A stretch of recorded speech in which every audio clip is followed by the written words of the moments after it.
Beniwal pilot साथ आओ, ये शनिवार का ट्विटर ट्रेंड है। बेनीवाल यानी आरएलपी के प्रमुख और नागौर से सांसद हनुमान बेनीवाल और पायलट यानी सचिन पायलट, जो कांग्रेस की केंद्र सरकार में मंत्री, राजस्थान कांग्रेस के अध्यक्ष और प्रदेश सरकार में डिप्टी सीएम रह चुके हैं। अब जरा पहले ये ट्रेंडिंग वाले कुछ ट्वीट देख लीजिए।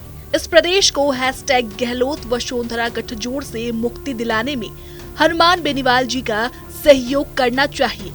इस ट्वीट को टैग किया गया है सचिन पायलट को और हैशटैग में लिखा है #बेनीवाल पायलट साथ आओ। एक और यूजर ने लिखा #हनुमान बेनीवाल और सचिन पायलट एक हो जाएं तो राजस्थान की राजनीति ही अलग हो जाए। #बेनीवाल पायलट साथ आओ। चुनावी साल है। इस साल के अंत में प्रदेश में विधानसभा के चुनाव का बिगुल बजने वाला है। अभी चुनाव की तारीखों का ऐलान तो नहीं हुआ, मगर अभी से ही प्रदेश में सियासत गरमाने लगी है। आजादी के बाद से 2018 तक के शासनकाल में 3 साल जनता पार्टी के अलावा बाकी समय पर कांग्रेस और बीजेपी का ही शासन रहा है। पिछले 25 सालों से तो 5 साल कांग्रेस तो 5 साल बीजेपी की सत्ता परिवर्तन चलता रहा, मगर इस बार कांग्रेस का दावा है कि वो सत्ता में रिपीट कर राजस्थान की परिवर्तन वाली परिपाटी को बदल देंगे। वहीं बीजेपी परिवर्तन वाली परिपाटी के साथ ही गहलोत वर्सेस पायलट के आपसी विवाद के जरिए वापसी की उम्मीद लगाए बैठी है। मगर इन दोनों पार्टियों में सत्ता में वापसी से कहीं ज्यादा विवाद सीएम कौन होगा के नाम को लेकर चल रही है। हाल ही में कांग्रेस के नेता सचिन पायलट ने प्रेस कॉन्फ्रेंस कर पहले तो वसुंधरा राजे सरकार के वक्त के भ्रष्टाचार के मामले को उठाया, फिर उन पर कार्रवाई की मांग को लेकर एक दिन का अनशन किया, जिसका सीधा आरोप माना गया कांग्रेस की मौजूदा गहलोत सरकार पर।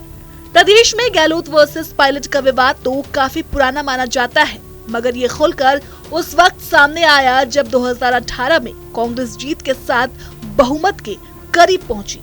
यहीं से पार्टी की अंदरूनी कलह खुलकर सामने आ गई। बीजेपी में भी सीएम के नाम को लेकर काफी विवाद देखने को मिला। विधानसभा के उपनेता प्रतिपक्ष सतीश पुनिया जब प्रदेश अध्यक्ष थे तो उन्हें पूर्व सीएम वसुंधरा राजे का सबसे बड़ा प्रतिद्वंदी माना जाता था। कई मौके पर तो सतीश पुनिया के सीएम होने के नारे भी लगे, मगर हाल ही में जब सतीश पुनिया को उनके पद से हटाते हुए सीपी जोशी को अध्यक्ष बनाया गया तो पुनिया वर्सेस राज्य वाली सियासत पर भी ब्रेक लग गया। अब इस बार कांग्रेस और बीजेपी के साथ ही हनुमान बेनीवाल की पार्टी आरएलपी, दिल्ली के सीएम अरविंद केजरीवाल की आम आदमी पार्टी, ओवैसी की पार्टी एआईएमआईएम के साथ ही सपा और बसपा भी तीसरे मोर्चे के रूप में दावा ठोक रहे हैं। ऐसे में कहा जा रहा है कि अगर सचिन पायलट या तो अपनी पार्टी बना लें या फिर किसी पार्टी का चेहरा बन जाए तो कांग्रेस और बीजेपी को कड़ी टक्कर दी जा सकती है। फिलहाल सचिन पायलट कांग्रेस छोड़ने वाले हैं या नहीं, इस पर तो कोई पुख्ता जानकारी नहीं है। हाँ, प्रदेश की सियासी गलियारों में पायलट और बेनीवाल के एक साथ आने की चर्चा जरूर तेजी से हो रही है।